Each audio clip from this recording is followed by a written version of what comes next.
আসসালামু আলাইকুম। Welcome back to my YouTube channel. প্রিয় 18তম শিক্ষক নিবন্ধন ভাইবা রেজাল্ট বঞ্চিত ভাই বোনেরা, শুভকামনা রইল আপনাদের প্রতি।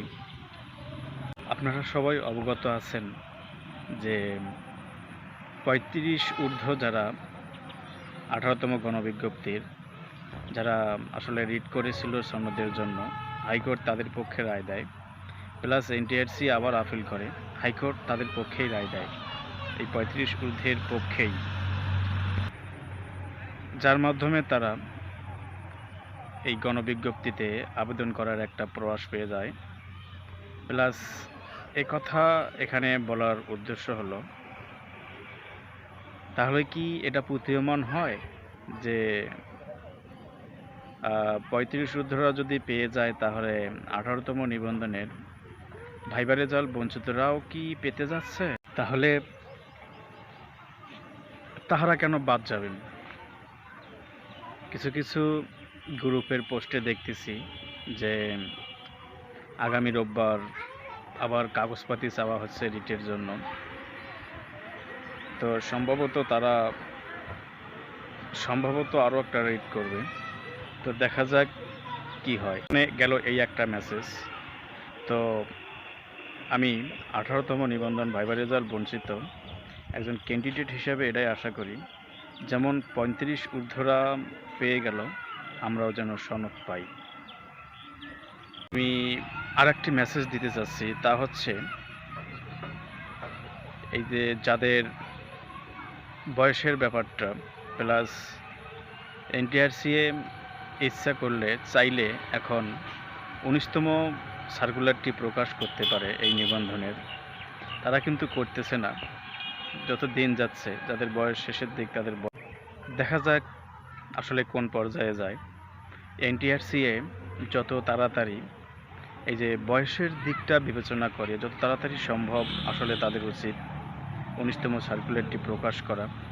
আর যদি তারা একদম লেট করেই দেয়, বিভিন্ন পরীক্ষা নিতে যদি তারা, যেমন প্রিলি, রিটেন, ভাইবা নিতে যদি তারা বয়সের হস্তক্ষেপ করে, তাহলে এখানেও কিন্তু থেকে যায় এবং এনটিআরসি যা করবে তাই হবে। তবে আমরা জোর অনুরোধ করতে পারি যে আপনারা খুব তাড়াতাড়ি করে 19তম সার্কুলারটি দিয়ে দেন। যাদের 33 হচ্ছে, 33 পেরিয়ে যাচ্ছে, 34 পেরিয়ে যাচ্ছে, তাদের কথা বিবেচনা করেন। তবে একটা আশানুরূপ কথা বলা যায়, যেহেতু হাইকোর্টের রায়ে 35 ঊর্ধ্বরা পার পেয়ে গেল, সেহেতু যাদের এই 19তম গণবিজ্ঞপ্তি টোটাল শেষ করতে যাদের বয়স শেষ হয়ে যাবে, আশা করি তারাও এই সুযোগটা পাবে। আর এনটিআরসি এর এই বয়সের দিকটা এইভাবে নর্মালাইজ করা উচিত তাদের পক্ষ থেকে।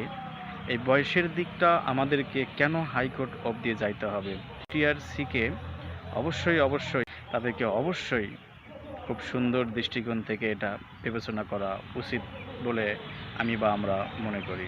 আরেকটি কথা, 18তম নিবন্ধন ভাইবা বঞ্চিত ভাই বোনেরা, আপনাদের জ্ঞাতার্থে বলি, যেমন আমি সহ আপনাদেরকে অনেকে বলে থাকি যে আমরা নাকি 40 পাওয়ার যোগ্য নই। তবে একটা কথা বলা প্রয়োজন এর জন্য, যেমন